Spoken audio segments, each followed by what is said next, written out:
Hey guys, how's it going again? Welcome to Tyler's Volvo Service Center. Today we're going to be doing timing belt and oil seals on this 1988 Volvo 760 turbo. This has got a B230 FT engine in it. The procedure will be similar for all the rest of the B230 engines, the B23s and the B21s. So we're going to go through the procedures here all the way, document all of it for you.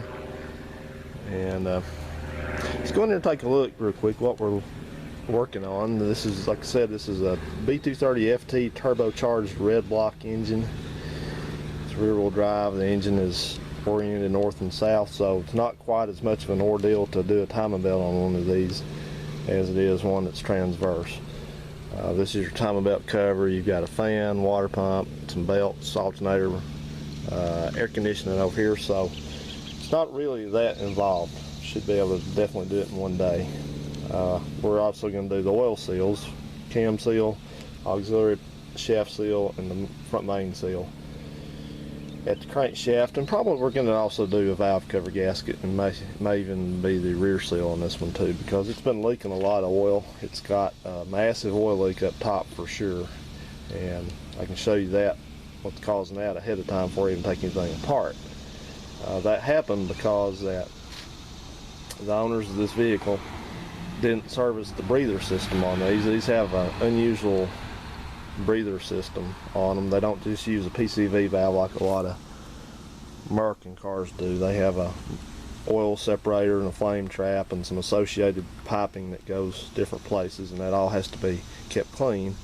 If it does not be kept clean, then engine combustion pressure builds up in the engine and it starts looking for a way out. And when it finds a way out, it can push a seal out, or it can blow a gasket out, or it can do something not too good. So I'll show you something ahead of time here. If you look down in that crack right here, hope you can see that. You see that orange thing right there? This is behind the, this is on the camshaft, and this is behind the timing belt shield. Now if I take my pick and go in there, I can actually move that. That's the cam seal. You see, that's pushed out. There's no way in the world that's supposed to ever be like that. So that's probably the source of at least one of the oil leaks for sure. It was dripping down pretty good on this water pump right there. So so yeah, that's got to be repaired. So anyway, we're going to do a timing belt at the same time, because it may or may not have leaked oil on the timing belt and ruined it. So we've got our parts to take care of that issue too. So what we're going to do first is we're going to have to get these accessory belts off. You've got 3 of them. From front to rear, you have an air conditioning belt, then you have an alternator belt, and then you have a back at the back you have the power steering belt. So those have to all be loosened and be gotten off there. So we're going to do those one at a time, and I'll show you how you do it. So see you then. Okay, the first thing I'm actually going to do, I'm going to do this a little bit different from what I just said. I said about the belts, but we're going to have to do something else first. And that is, we're going to need to take off this fan and the fan shroud. So we're going to do the fan now, and it's simply, you just take a 10mm wrench and put on these 4 nuts here and just start turning them out. They usually loosen up pretty quick, and get those loosened.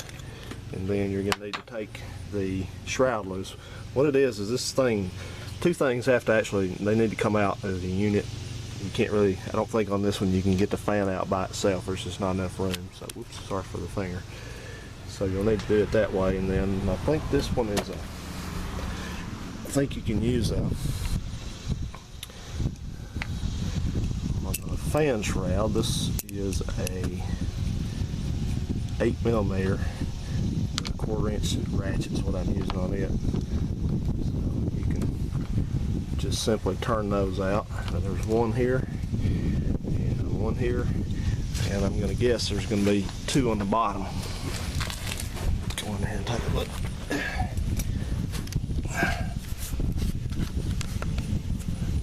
Pushed the button. I don't know what that did on the camera. No, okay, there's not then. It looks like that this just simply has tabs that just fall down in the right here. Looks like they just slide down in the bottom right here, so you don't have any screws to take out down there. It doesn't look like. I'll come back and update you if you do. But so, okay, let's get the fan out and get that radiator fan shroud out too. Okay, then I got these bolts out. Told you about everything. 4 out of the fan and 2 up here. So let's see if this works out for me. There we go. We'll get it in a safe place.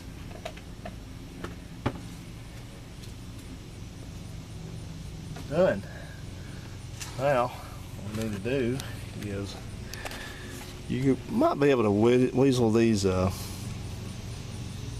this thing out and get some of the belts off, but that's not actually going to work for those other ones. So I'm not so sure that this engine doesn't have a belt routed the wrong way or the wrong belt on it. It looks like there ought to be one going around that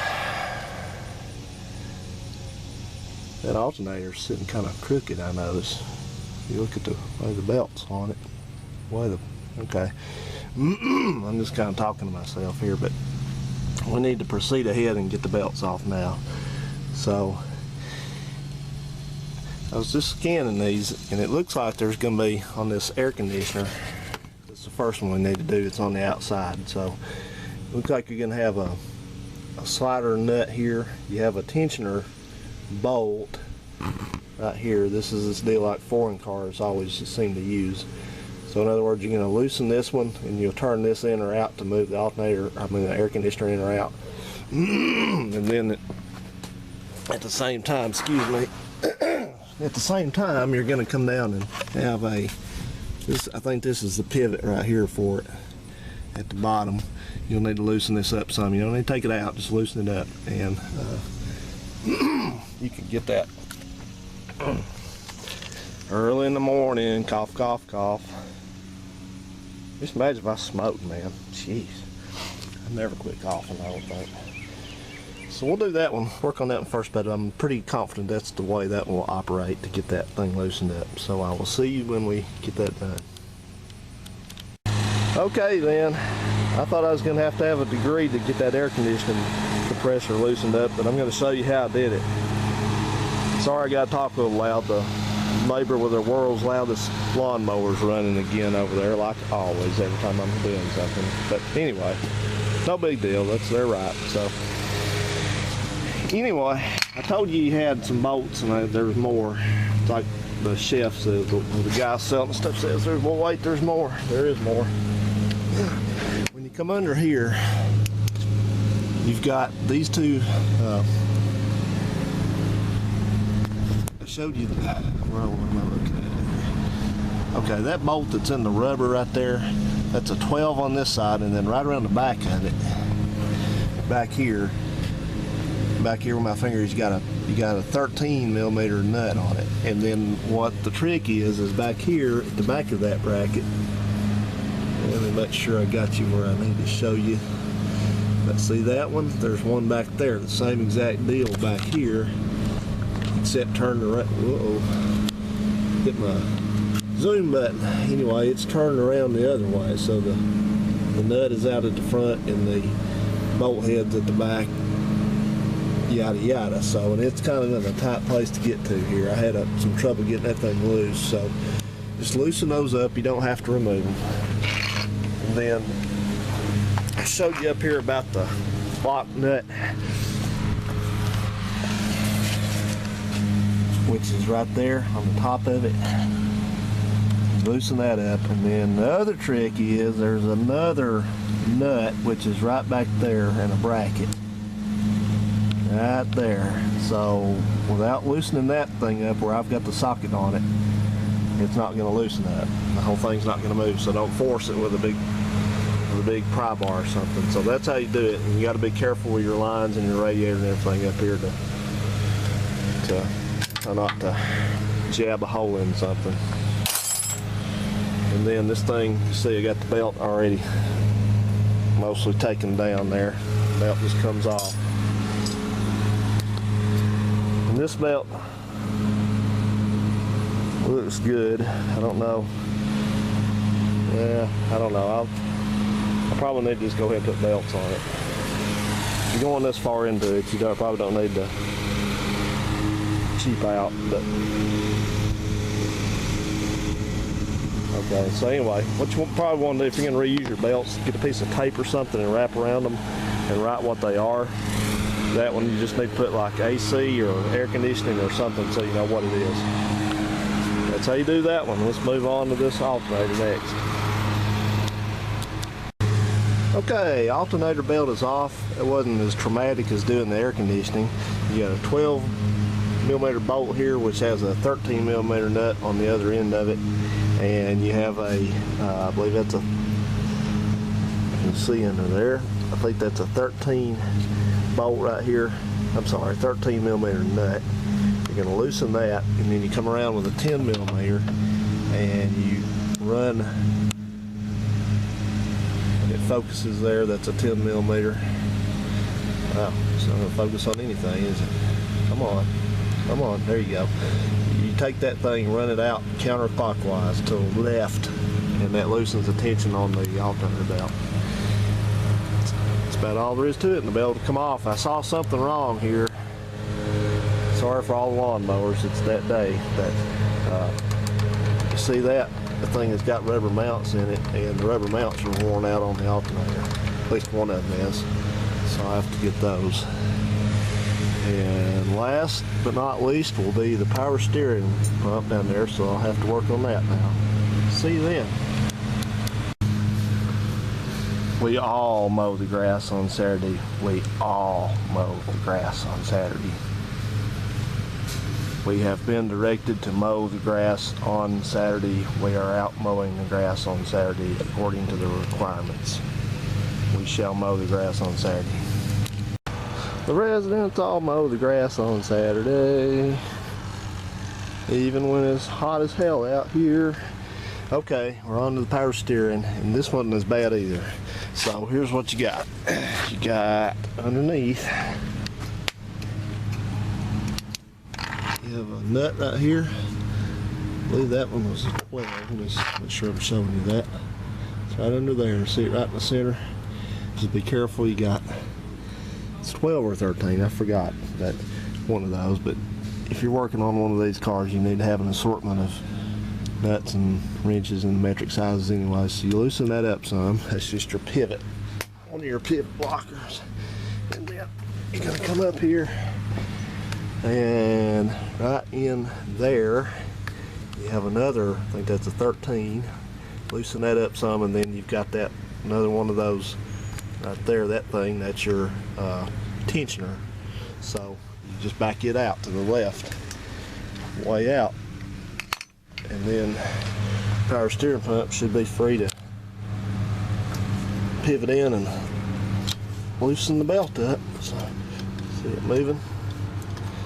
So probably need to run that bolt out some more, and then I can get that belt off. So let's do that.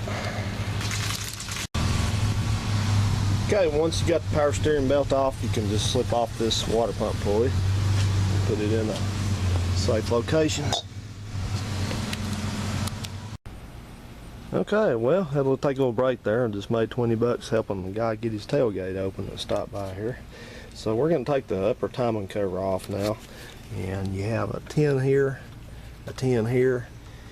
You got a, let's see, that is a 13 here. You're going to take out.